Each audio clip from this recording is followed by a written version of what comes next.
I recently took a little road trip and visited Newmarket, Virginia. Newmarket, Virginia is a very small little town right off Interstate 81, and there's not a lot to see in the downtown area, but the main reason to visit is the Civil War battlefield and museum, which is there. This house is private, but I thought it was a beautiful home. There is a beautiful museum. The architecture of it is really cool. It really fits the land well. It's a little dated, but it's very well done. They have an amazing collection inside, and I was really impressed with the collection as far as modern replicas, art, historical pieces, and the stained glass was pretty amazing as well. This facility is operated, I found out later, by the Virginia Military Academy, and the art collection was really something I was not expecting to see in this facility. I thought it would just kind of be like a welcome center, but they had an amazing collection of Civil War themed and Civil War era art. The main fame for this battlefield is the Newmarket battle, which the students from the VMA University were pulled and used in this battle. And the only negative I have to say about this site is that there is some real glorification of putting children into battle, and that their parents were okay with it and all. And I was left with a weird feeling from that.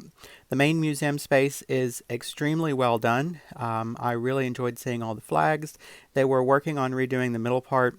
My favorite piece in the collection is this flag that some Confederate women had taken an American flag, taken the stripes apart to form the Confederate flag.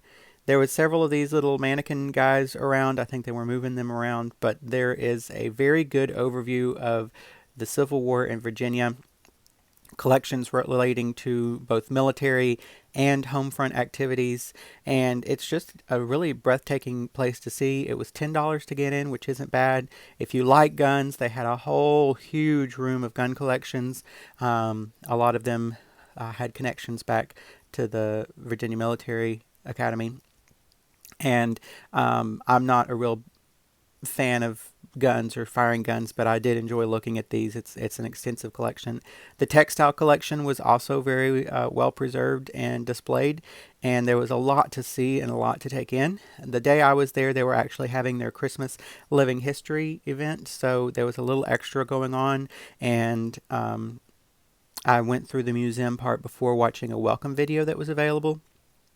Now, this piece was one of the things that I had never seen in a museum before, kind of like a knight in shining armor, body armor, bulletproof vest for Civil War soldiers. I have never run into this before, and if I was the type of person that did extreme cosplays or recreating things, I think this would be a really fun project to try to replicate.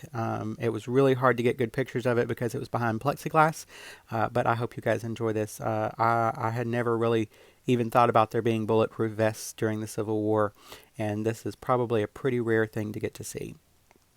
Now, another thing that was really cool is this painting of a young man who was at VMA, and the artist originally included his mother praying next to him, and they decided that it was kind of weird, so he overpainted her, but you can still see her outline, so his mom's like a ghost figure.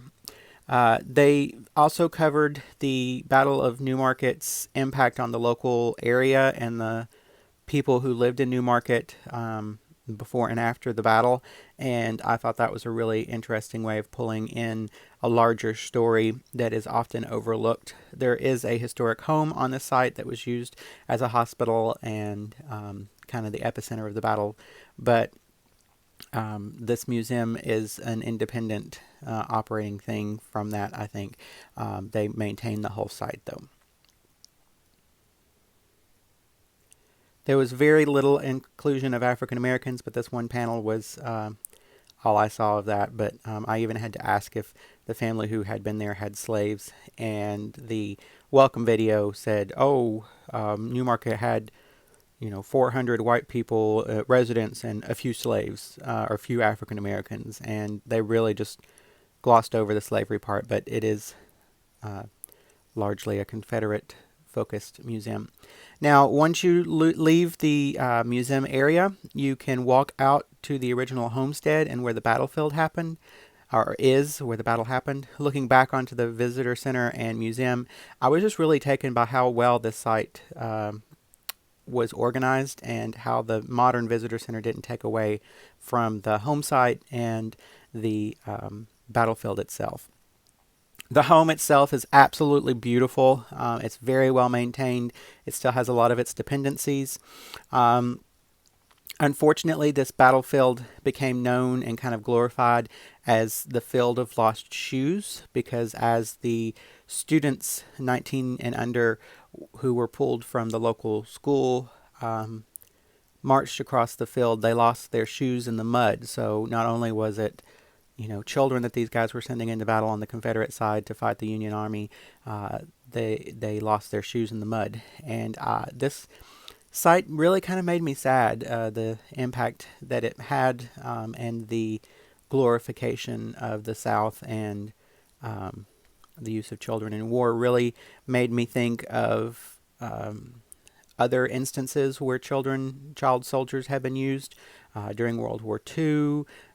Japan did this, and Russia, and modern history in Iraq and South Africa. And as Americans, we tend to villainize this and think it's so shocking, and we don't really look in our own backyards and see, hey, this happened in Virginia, and it was an atrocity, and children were killed in battle. So I thought that this would have been a really good topic to go into for this museum, but since I have now learned that it is maintained by the university which sent these kids into battle, I can kind of see why they don't go into that side of things. I had never been to the Shenandoah Valley, and it was really beautiful and amazing to see. Interstate 81 runs right alongside of this battlefield, and then there's an overlook on the other side of the property. And it's just a very nice walkable property. I wouldn't think it'd be very handicap accessible because the paths are not paved.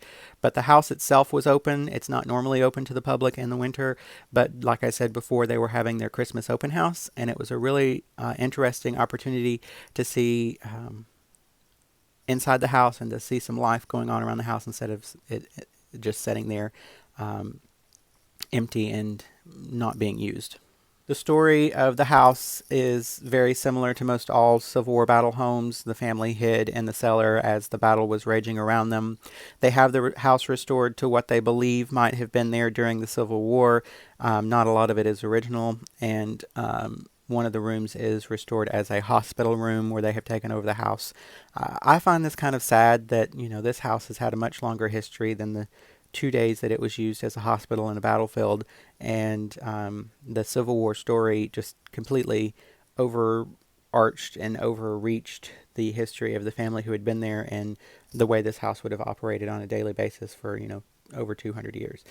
They had a nice collection. It was set up nice. I was glad to get to see inside. There was some living history interpreters on site that were doing some programming for the Christmas open house. They had the outdoor oven going. This is the original house that the family moved into in the 1820s, and then they moved on into the bigger house later, and that became the kitchen building.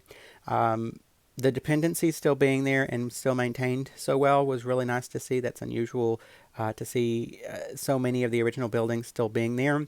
And the family was famous for their orchard during the Civil War, so they do maintain an orchard on the property as well. The kitchen building outside, they were doing some cooking demonstrations. Again, I had to ask about slavery, and this family did own slaves, and they lived in this building.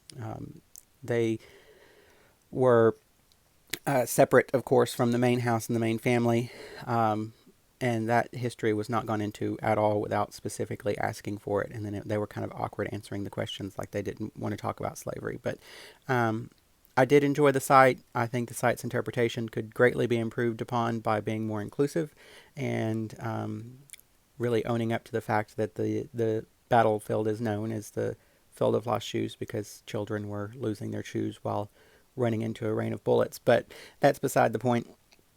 This site was lovely. It's a great visit for $10. You get to see a lot of property, a lot of collections, and a lot of buildings, which is kind of rare these days. I really enjoyed my visit to the site, and I hope you guys, if you visit, will let me know what you think. Remember to like and subscribe.